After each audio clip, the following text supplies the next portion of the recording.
Ever feel like some people could sell, like, anything to anyone? Yeah, like those people who could sell sand in the Sahara. Totally. Today, we're diving into the mind of one such salesman, the legendary copywriter Joseph Sugarman, and his Adweek Copywriting Handbook. You're talking about the guy who built a multi-million-dollar business just with words. Right. Imagine, back in the 70s and 80s, no flashy online ads or anything. It was a different world. Just pure copy, magazines, newspapers. That's how Sugarman made his fortune. Talk about a wordsmith with some serious game, right? Oh, for sure. And the best part is he wasn't shy about sharing his secrets, like, at all. Yeah. This handbook, it's like his personal playbook, you know. Like a cheat sheet for killer copywriting. Exactly. So no more feeling like we're just shouting into the void with our marketing. Right. Let's unlock this Sugarman method and figure out how he crafted those, like, seriously irresistible ads. Where do we even begin? Well, he always started with a deep dive into the product itself.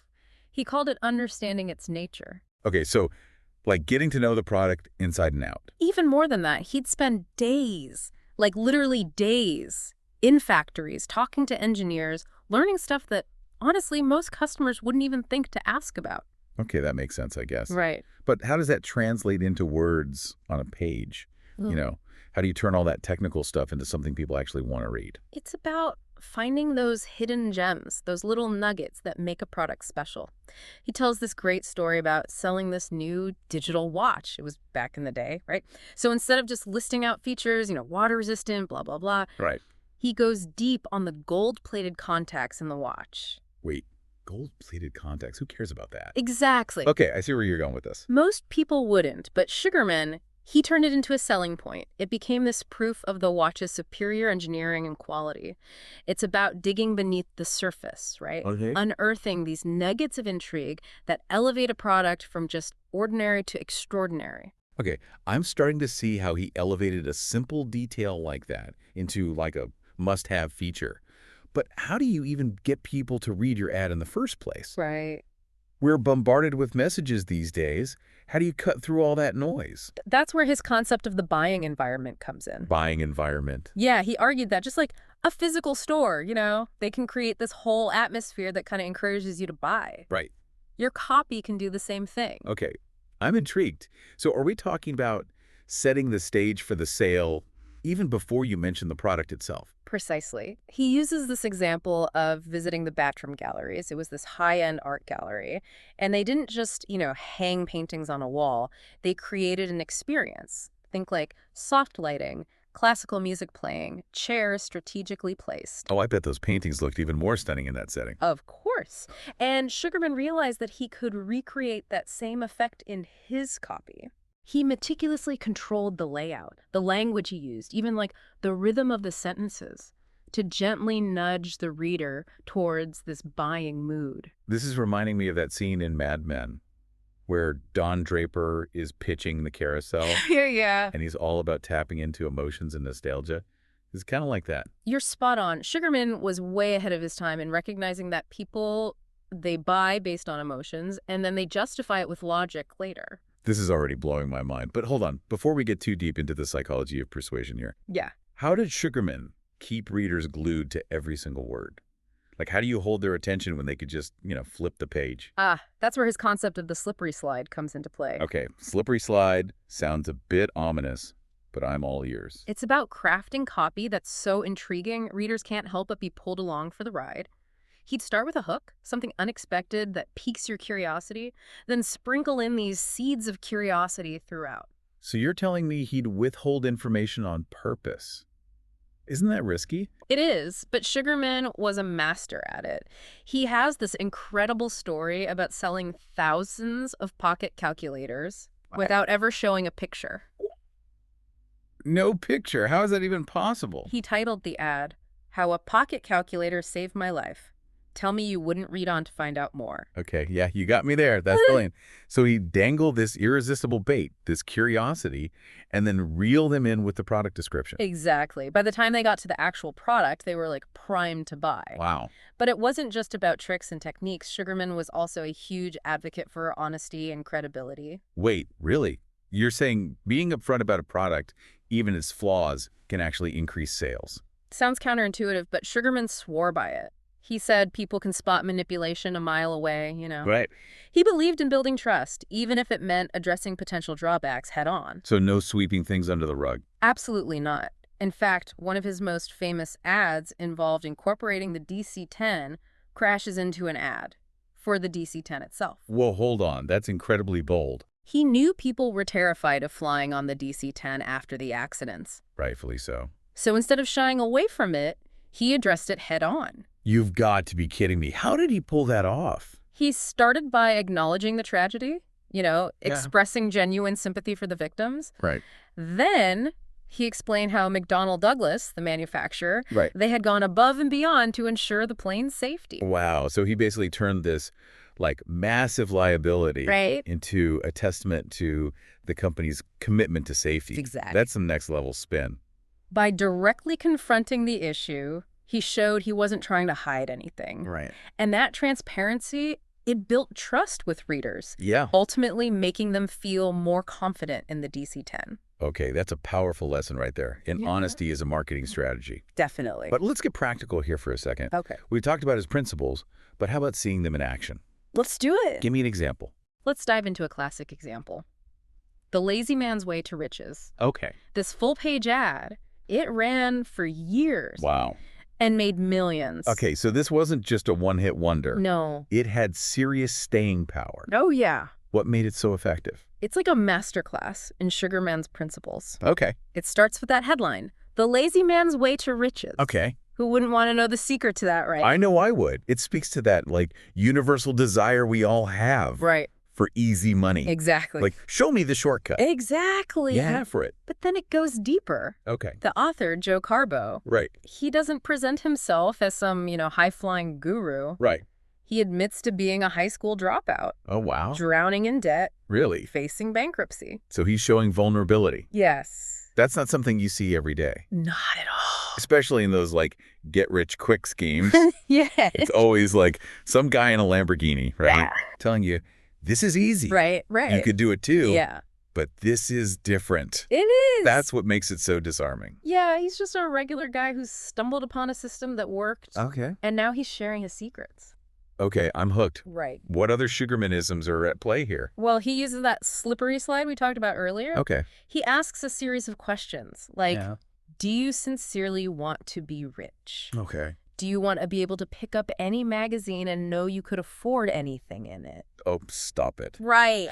Those questions are like a mirror. Yes. Reflecting back our deepest desires. Right. I could practically hear readers nodding along as they're reading this. Oh, I know. Yes, I want it all. Exactly. He gets them nodding along, priming them for the sale. Right. And of course, he uses those seeds of curiosity, Right. hinting at his system without revealing everything up front. He's playing the long game, He is. keeping them on the edge of their seats. Precise. Make them work for it a little bit. Exactly. And then hit them with the offer. And when he finally reveals the offer, it's a $10 booklet called The Lazy Man's Way to Riches. He justifies the purchase by saying it could be worth millions. Okay. And here's the kicker. What's that? He offered a 31-day money-back guarantee Okay. and promised not to cash your check for 31 days. Wait, what? That sounds crazy. How could he afford to do that? It was a genius marketing tactic. Okay. It demonstrated extreme confidence in his product, Right. eliminated any risk for the buyer, Right. and frankly, people were less likely to request a refund if they hadn't even been charged yet. That's so smart. It's brilliant. So it's a total no-brainer to at least give it a shot. Exactly. Okay, so selling a self-improvement book, Yeah. that's one thing.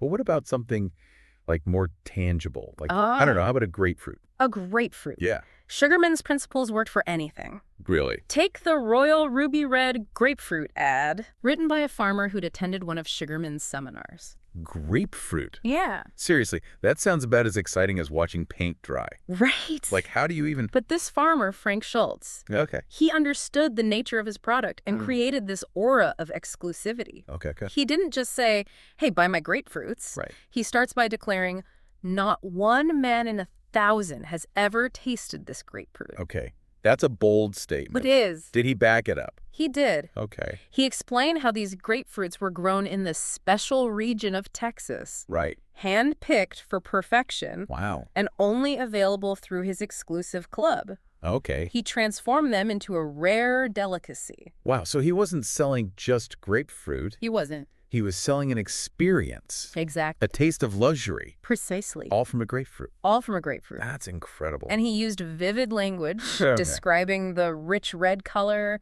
the flowing juices, the luscious, naturally sweet flavor.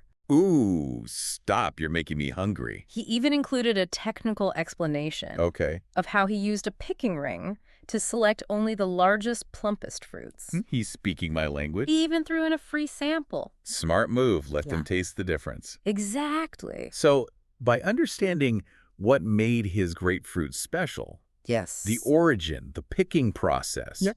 even the color, Right. he could charge a premium price. Exactly. That's the power of understanding the nature of your product. Right. But, these examples, Yeah. these are from way back. Right. Do these principles still work in today's market? That's what I'm wondering, right? Like, Yay. times have changed. Right. We're in the digital age. Right. It's all about, like, Yeah. short attention spans. Right. People scrolling through their phones. Exactly. So do these, like, old school copywriting secrets Right. still hold up? The principles are timeless. Okay.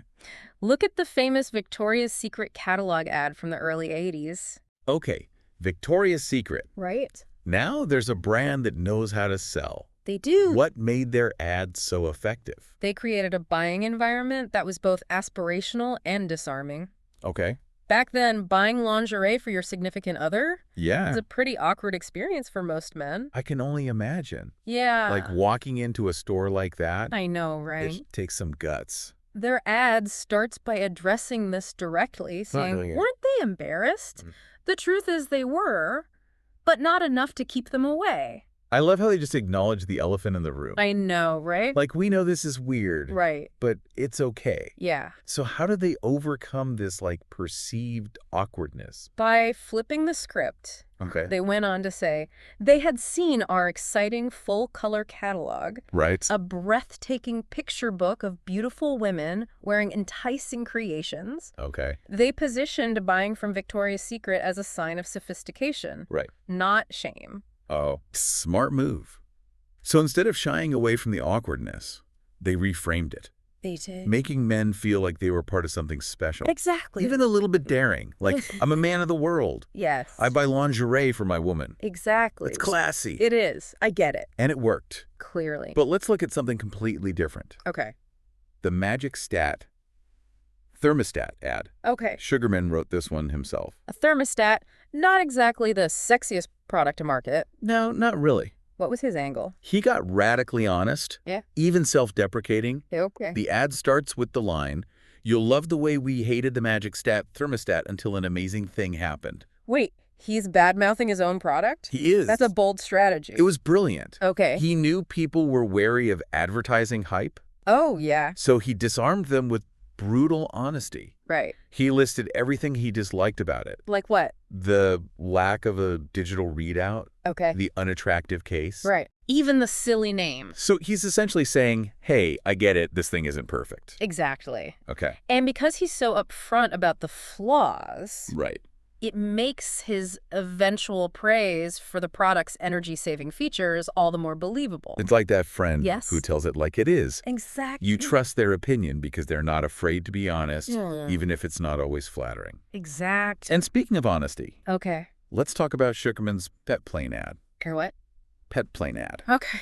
So we're talking about a plane. We are. Now, that's a high-ticket item. It is. How did he even begin to sell that through an ad? He made it personal. Okay. He was selling his own plane, Right. a Piper Aerostar. Okay. And instead of leading with, technical specs and all that, Right. he starts by sharing his love of flying Okay. and introducing his mechanic, Dave. Okay, so he's creating a story, Yeah. building that connection Yes. before he even gets to the plane itself. Smart. And not just any story. Okay. He emphasizes that Dave is also a farmer Okay. who is meticulous about his work. Right. He even mentions how Dave would, decreak the plane if he heard something out of place. Decreak a plane. That sounds like something straight out of a, like, folksy sitcom or something. It's brilliant. Like, oh, shucks. Right. I'll decreak your plane for you. But it's brilliant. Yeah. He's adding this touch of humor, Yep. making the ad memorable, Right. all while subtly highlighting the exceptional care taken of this plane. So he's emphasizing trustworthiness, Yes. reliability, Yes. even throwing in a bit of that, like, farm-to-table charm, Right. but with a plane. Exactly. Clever. Right. Very clever. And to top it off, What's this? he offers a bonus, Okay. a free steer from his farm. Wait, what? A steer? You're kidding, right? But Totally serious. Yeah. He ends the ad with the line, "After all, as any airplane salesman will tell you, it's hard to sell a plane without a little bull." classic Sugarman. I know, right? He always had a trick up his sleeve. Always. So even when selling a plane, he found a way to make it fun, Right. relatable, Yes. and totally unforgettable. Exactly. Yeah, But Sugarman's success wasn't just about, catchy headlines and clever gimmicks. right? He was a relentless tester. Okay, wait, you're telling me he didn't just rely on his gut feeling. This copywriting legend actually tested his work. Absolutely. He swore by it. Wow. He'd run small-scale tests, Okay. analyze the results, Right. tweak his copy, and repeat. Why? It was a constant process of refinement. So even Sugarman, with his, like, legendary instincts, didn't assume he had all the answers. Not at all. No. He understood that the market is constantly changing, Right. and the only way to stay ahead was to test, analyze, and adapt. It sounds like he treated his work like a scientist conducting experiments, That's a great analogy. Yeah. He was meticulous about tracking what worked and what didn't. Right. He even studied his competitors' ads. Oh, interesting. Trying to understand why some failed while others succeeded. That's smart. Hmm. Always be learning. Always. This is starting to make me think about my own creative process. Yeah. Maybe I need to be more open to testing and iterating Yeah. instead of just going with my initial idea. It's a game changer. There you go. And you know what's interesting? What's that? Even Sugarman, the master of persuasion, Yeah. had his share of flops. Really? Oh, I thought he could sell anything. He talks about this calculator with a built-in clock Okay. that totally bombed. What was the issue? It violated the nature of the product. How so? People saw calculators as these, like, serious tools, not something you'd leave on your desk just to check the time. Interesting. Right. So even Sugarman wasn't immune to misjudging the market. It happens to the best of us. It makes him seem almost human. Right. Like, even Sugarman could make mistakes. Exactly. It's reassuring in a way. It is. It is. Okay, so, big takeaways from this deep dive. We've covered so much. Okay. Understanding your product's nature, Yes. creating a buying environment, Right. mastering the slippery slide of curiosity, Yes. being radically honest, Important. and testing relentlessly. And it all comes down to understanding people. He knew what made them tick. He did. Oh, what motivated them. What Yeah. made them reach for their wallets. It's mind-blowing. It really is. It's like he had this, like, superpower. Right. But the best part is, Yeah. he believed anyone could learn these principles He did. and apply them to their own work. Absolutely. It's inspiring, really. It is. So, for those of you ready to unleash your inner Sugarman, Yes. we've got a link to his book in the show notes. Check it out. But be warned, you might just find yourself writing killer copy by the pool. That's right. Until next time, happy writing.